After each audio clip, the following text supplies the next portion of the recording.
I'll be answering question 7. Looking back at your preliminary task, what do you feel you have learned in the progression to the final product? In order to show our skills in the proper manner, we had to show 3 particular things when approaching the preliminary task. One where we show a shot reverse shot, the 180-degree roll, and then finally the match on action. Since I've had a little experience before, I knew what they were and how to approach it in the preliminary task. The reason why a preliminary task was quite important was because it reflects our skills of what we can do with a DSLR camera. So the idea behind it was to film a short sequence and create a little dilemma in the narrative, showing 2 things. One is how we kept continuity at its best, but also adding a short narrative so audiences would get enthused into watching the product. But we wanted to create something where people might laugh, and that's one of the reasons we added the EastEnders theme song in editing. So it just creates that dramatic effect that people might enjoy. In terms of the final product, we kept the same technique into filming the opening scene. This was because we didn't want audiences feeling confused of what was going on, as that would be unconventional and could be risky if we're distributing our product to the market. By keeping the 180-degree rule, shot reverse shot, and the match in action, we came up with a decent product by using conventional camera techniques, etc. In the opening scene, we used a variety of shots such as a long shot and a close-up. This was something that was essential because we had to show the audiences what is the surrounding like, which makes the audience think that since it's filmed in a professional location, we might watch the film. That's one of the reasons we chose Westminster, because most action genre films are filmed in some of the top locations around the world. But if we chose to film at school, it wouldn't be creative, and we wanted to step out of our comfort zone and film elsewhere. Hence we chose the location Westminster. Another attribute we considered was changing the costumes and props from the preliminary task. We to something more relating to the action genre. Since we shot 2 opening scenes, we realized that overusing props can make the scene bad, and so we chose just to choose one prop, which was the gun. The clothing we see in the preliminary task is very casual and not thought through. But in the opening scene, we considered that as a big importance. We told the actors to wear something dark and not just a ordinary t-shirt, which might make the scene just bland and just nonsense basically. So by tossing ideas around the group made tasks quite easy to handle. As always, there's a person ready to give help if someone is stuck. So as a group, teamwork was fantastic compared to the preliminary task.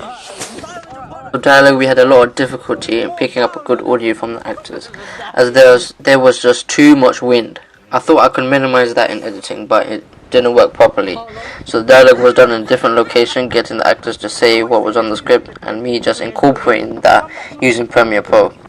So if we had the right equipment, such as something to minimize the wind noise, we could have filmed it no problem, as we did in the preliminary task. So that, in terms of that was just like a downfall when approaching the preliminary task, because of deadline issues, etc.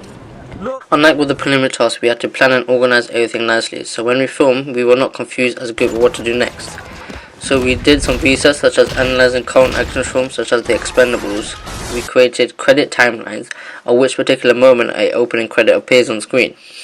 Scripts, storyboards, test shoots, and even a rec kit to choose what location could be a possibility.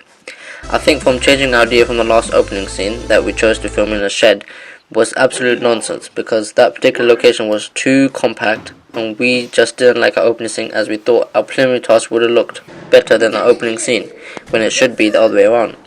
So we changed nearly every aspect we came up with except for the characters' names. In terms of getting our product out in the market, we decided to create a film poster, as they do in the industry.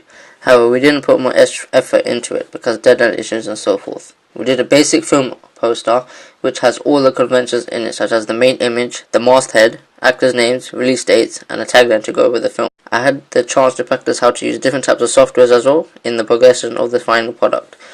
One where I already managed to use was Photoshop, which is a photo manipulating software. So by practicing it, I got better into what I can do to distort a particular piece of the image. But I didn't know how to use Premiere Pro at first, so it was difficult.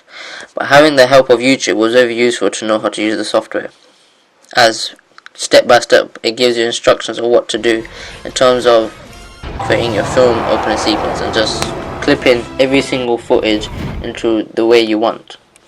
As a final conclusion to this question, I would like to say I have learned many things in the progression of the final product, and from the blog work, our journey of creating a professional media product was extraordinary, as I didn't know how many strands are there to creating a film opening sequence, yet alone a whole film. But as a group we did well enough since we were very new to the process.